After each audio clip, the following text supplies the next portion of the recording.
पूरी दुनिया में एक बोझ है, और मुसलमानों का सर अगर किसी ने नीचे झुकाया तो एकमात्र यही देश है। इस जितना मुसलमान यहाँ रहते हैं, इंडिया में भी उतने मुस्लिम रहते हैं, बट फ़र्क है, मुस्लिम और इंडियन मुस्लिम होने में फ़र्क है। दुनिया का सबसे बड़ा मुस्लिम कंट्री इंडोनेशिया, कि इंडोनेशिया की वजह से किसी मुसलमान का सर नीचे नहीं झुकता है।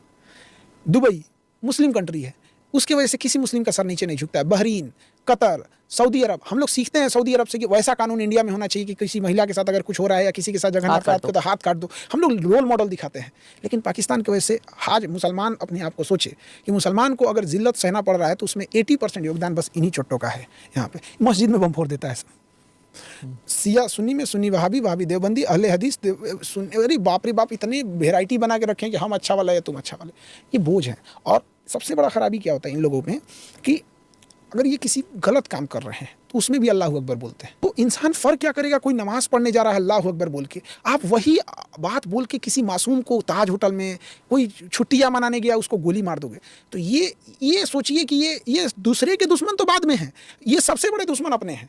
पूरी कम्युनिटी को बदनाम करके रखे हैं सब। फिर आप अगर बहुत से लोग हैं जो कहते हैं हम एक ही किस्म के लोग हैं, यहीं से तो निकले थे पाकिस्तान, हम भाई हैं, हम एक ही हैं, हम भारत और पाकिस्तान, आप उनके लिए क्या कहेंगे? मारना चाहिए ऐसे इन लोगों को, एकदम आशावादी लोगों का ना इंडिया में ना, जिन्ना ने देश लिया ये खतरनाक नहीं था, जिन्ना ने जिस तरीके से देश लिया वो खतरनाक था। यहाँ पे भाई भाई का बंटवारा के लिए कोई माँ को गोली मार देता है, बाप पे हाथ उठा देता है और कहेगा कि हम भाई भाई हैं, ऐसा नहीं होता है। परवरिश कैसी हुई, जहाँ पोलियो पिलाने वाले बच्चे को पाकिस्तान में गोली मार दिया जाता है, पोलियो नहीं पिलाने दिया जाता, क्या कह के कि पोलियो अगर 2 बूंद पिला देंगे तो बड़ा होकर 2 ही बच्चा पैदा कर पाएगा। मतलब वो पोलियो 4 साल के बच्चे को पिलाया जाता है, उसके करियर की चिंता नहीं है कि बड़ा होकर डॉक्टर, इंजीनियर, बिजनेसमैन, बच्चा कितना पैदा करेगा। और सरकार भी पागल, वो कहती है कि नहीं 2 बूंद से कुछ नहीं। अरे भैया उसको 10 बूंद पिलाओ, उसको यही लग रहा है ना 2 बूंद से 2 होगा तो उसको 20 बूंद पिला, भैया तेरा 20 बच्चा पैदा हो जा। यहाँ पे गधों को गधों जैसे समझाइएगा यहाँ पे। और हम अब इंडिया में देखिए बच्चे 7-8 साल के भी हो जाते हैं ना तो गार्जियन का देता है अरे जा पी लो, तो जो आशा होती है पिलाने वाली ना उनको भी लगता है कि 5 साल से क्रॉस है फिर भी पिला देती है।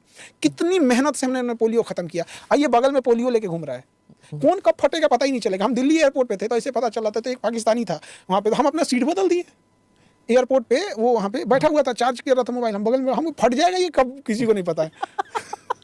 कभी गए पाकिस्तान? जाने आने भी नहीं देगा सबको। मैं गई हूँ पाकिस्तान क्योंकि मैं देखना चाहती थी कि क्या है, मतलब हम इनके बारे में इतना सुनते हैं, जैसे वो कहते हैं कि हमको कहा जाता था कि जो हिंदुस्तानी है सींग है उनके सिर पे, मतलब गलत फहमियाँ भी बहुत होती है ना। तो जब मैं पहली बार गई तो मुझे लगा कि हमने सोचा था ये तो कुछ भी नहीं है, पर इनकी सड़कें इतनी बड़ी हैं और इनकी जो दुकान है वहाँ पे अलग अलग किस्म की शैम्पू वैम्पू थे। हमारे यहाँ तो नहीं था उस वक्त, हमारे यहाँ तो सिर्फ 2 किस्म की गाड़ियाँ होती थी, फिएट होता था, एम्बेसडर होता था, उनके पास अमेरिकन गाड़ियाँ थी, उनकी लाइटें बड़ी चमकती थी, उनका एयरपोर्ट साफ़ था। हमारे यहाँ तो छोटा सा एयरपोर्ट था उस वक्त, तो मुझे लगता था। फिर उसके बाद 10 साल बाद फिर से जब मैं गई तो तब तक यहाँ पर लिबरलाइजेशन हो चुका था, हमारी एयरपोर्ट बड़ी हो गई थी, हमारी यहाँ दुकानें भी बड़ी थी। फ़र्क हो जाता है जब आपका पड़ोसी जो है जब नीचे हो जाता है ना तो पड़ोसी गुस्सा हो जाता है, तो ये गुस्सैल हो गए हैं अब। धर्म जब नशा चढ़ जाता है ना, तो धर्म की एक सबसे बड़ी खराबी क्या होती है ना, धर्म आपको क्वेश्चन नहीं पूछने देता है। एक बड़ी खराबी, जो बोल रहे हैं आप मानिए वो सही है, वो सही है। धीरे धीरे इंसान को आदत हो जाती है, जो हम बोल रहे हैं सही है, इंडिया गलत है तो उसको मानना पड़ेगा गलत है। तो ये बड़ा खराब चीज़ होता है। धर्म अच्छी चीज़ है, आप साइड में इसको रखिए, देश के ऊपर हावी मत होने दीजिए। ये वो तो बना ही धर्म के आधार पे ही बन गया। दुबई एयरलाइंस भाड़े पे पाकिस्तान से जहाज ले जाती थी, और आज दुबई कहाँ हो गया? दुबई और पाकिस्तान में शेर और सुअर का अंतर है।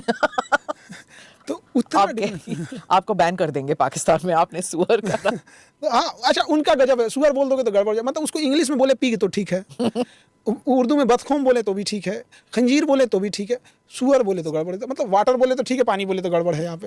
खैर अब इसमें क्या ही बोल सकते हैं पाकिस्तान वाले में। उन्होंने कहा कि उन्हें बहुत गालियाँ पड़ती हैं क्योंकि वो कहते हैं कि तुम बोल क्यों रहे हो इस वक्त, ऑपरेशन सिंदूर के टाइम तुम बोल क्यों रहे हो उस वक्त, क्योंकि वो कहते हैं कि क्योंकि मैं मुसलमान हूँ, वो समझते हैं थोड़ी बहुत लॉयल्टी उनकी तरफ होनी चाहिए। तो क्यों भाई, मैं हिंदुस्तानी हूँ, मैं क्यों तुम्हारी तरफ लॉयल्टी होऊंगा जस्ट बिकॉज आप समझते हो कि मैं मुसलमान हूँ? मैं हिंदुस्तानी मुसलमान हूँ, मैं पाकिस्तानी तो नहीं हूँ। मुस्लिम और इंडियन मुस्लिम में बहुत डिफरेंस होता है। We are not Muslim, Indian Muslim बहुत डिफरेंस है। हमारा कल्चर अलग है, हमने कभी नहीं सीखा कि दूसरे को गोली मार के हम कभी नहीं खुश हो सकते हैं। किस तरह से अजमल कसाब मार दिया यहाँ पे, तो ये लोग अलग अलग दुनिया में जा चुके हैं यहाँ पे। सांप को दूध पिलाइए, मखाना खिलाइए, चंदन के वृक्ष पे रखिए, कटोरा में रखिए, 2 BHK में रखिए, वो सांप रहेगा। वो बांग्लादेश, चलो कम से कम अब वहाँ पे इलेक्शंस तो होने वाले हैं, शुक्र है ये तो होगा। पर अवामी लीग, आप समझते हैं कि उनको इलेक्शन लड़ने लेंगे अवामी लीग को?